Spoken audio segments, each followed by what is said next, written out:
हम इस रहस्य को जानते हैं?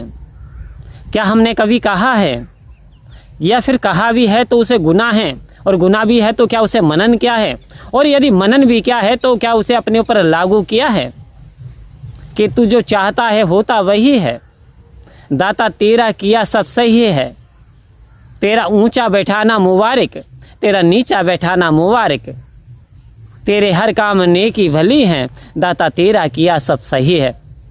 और संत महात्माओं, हम सुनते तो चले आ रहे हैं, बार बार सुनते हैं, कानों में आवाज़ भी आती है, बार बार आवाज़ भी लगा रही है, तेरा किया सब सही है, तू सब कुछ सही करता है। कैसे करता है संत महात्माओं? एक माँ एक चूल्हे पे खाना बना रही है और उसका एक 6 माह का शिशु है, छोटा बच्चा है, 6 से 9 महीने का बच्चा है, और वो बच्चा क्या है, थोड़ा थोड़ा बैठाल रही है तो वो सरक रहा धीरे धीरे। वो सरक के क्या करा, उसने चूल्हे की जो आग है, वो चूल्हे की आग पकड़ के खींचने लगा, यानी जो लकड़ी जल रही है। एक बार खींची, माँ ने तो उसे दूर बैठाल दिया, थोड़ी दूर जा कर के, लेकिन फिर वो रोने लगा, फिर वो चिल्लाने लगा, धीरे धीरे रोने लगा, और रोते रोते फिर आन के आग खींचने लगा। अब ये 2-4 बार उसने ऐसा प्रयास किया तो माँ ने उसके एक थप्पड़ भी लगा दिया। अब बच्चा रोने लगा। आओ संत महात्माओं, क्या हम इस रहस्य को जानते हैं?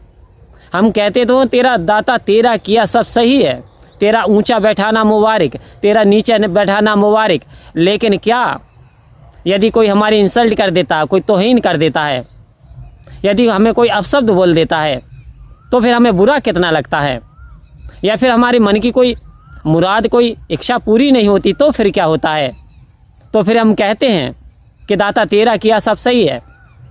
जब विपत्ति आती है तो हम धैर्य छोड़ देते हैं, जबकि सतगुरु कह रहे हैं कि जो है रात्रि होती है, रात्रि के बाद सवेरा भी होता है, ना तो हमेशा के लिए रात्रि रहती है ना सवेरा रहता है। समय का चक्र है, समय का बदलाव है, दुख और सुख से मिल करके ये जीवन बना है। परमात्मा दुख और सुख से ऊपर है, आनंद दुख और सुख से ऊपर है।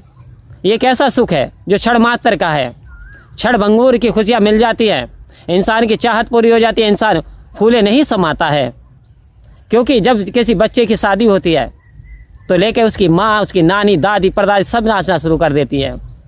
ऐसे ढोल तमाशे बजते हैं मानो खुशियाँ सी मिल गई हों।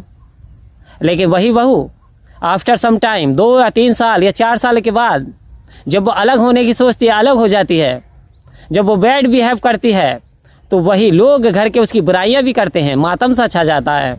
आखिर क्यों? खुशी तो मिली थी लेकिन क्षण भर के लिए मिली थी। तो क्या ये खुशियां हैं? हे चातक, जिसे तू पानी समझ रहा, ये पानी नहीं है, घनघोर धुआं है। क्योंकि चातक पक्षी आकाश से जो बूंदें गिरती हैं उससे प्यास बुझाता, साधारण पानी नहीं पीता। तो एक बार उसे लगा कि धुआं में पानी बरस रहा है, सो वो प्यास बुझाना चाहा, लेकिन उसमें और उससे उल्टी हानि हो गई, आंखों को नुकसान हो गया। कहने का तात्पर्य संत महात्माओं, अगर मन की मुरादें न होती हो पूरी, उसमें भी कोई राज होगा जरूरी, तुम्हारे लिए होगी सुखदाई कम। अगर आपके मन की मुराद नहीं पूरी हो रही हो, सत्संग में आने के बाद भी, सदगुरु का चरण मिलने के बाद भी, संतों का संग करने के बाद भी, तो वो जो जैसे माँ एक थप्पड़ जड़ देती है बच्चे को, बच्चा रोता है, बच्चे की भलाई के लिए माँ थप्पड़ जड़ती है। आपकी इच्छा पूरी नहीं हो रही, इसमें आपकी भलाई छुपी हुई है। वो इच्छा सदगुरु कभी पूरी नहीं करते जो आपको नुकसान देती हो। इसलिए समझने की कोशिश कीजिए। सदगुरु अपने जो अनुयायी है, जो संत महात्मा होते हैं, हर समय उनके हित के लिए कार्य करते हैं। तो आओ संत महात्माओं, ये दुख और सुख से मिलकर के जीवन बना है। इंसान सुख में तो बड़ा खुशहाल हो जाता, दुख आने पर रोता चिल्लाता है, लेकिन क्यों? क्योंकि अभी अपने मूल को नहीं जाना। मीरा ने अपने मूल को जाना। जब गुरु रविदास जी ने इस पार ब्रह्म परमात्मा के दर्शन कराए तो मीरा ने नाचना शुरू कर दिया, जबकि मीरा तो राजा की लड़की थी, स्वयं राजकुमारी थी, लेकिन एक ही बात कहती थी कि पायो जी मैंने नाम रतन धन पायो, वस्तु दी अमोलक गुरु ने कर कृपा अपनायो, पायो जी मैंने नाम रतन धन पायो। तो कोई तो कहता है कि नाम रतन धन में बड़ी महंगाई है, तो कहते हैं कोई कहे सस्तो कोई कहे महंगो, लिया है तराजू तोल, पायो जी मैंने नाम रतन धन पायो। आओ संत महात्माओं, वास्तव में ये सच्चिदानंद यदि ये आपके हिस्से में आ जाए तो वास्तव में ऐसा कोई दुख का कारण ही नहीं बचता। क्यों? क्योंकि यहाँ तो आनंद ही आनंद है।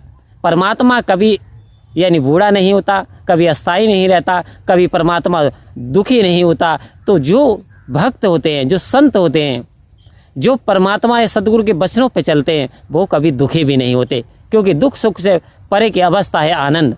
आओ संत महात्माओं, यदि ये हिस्से में आया है तो सदगुरु की बड़ी कृपा है।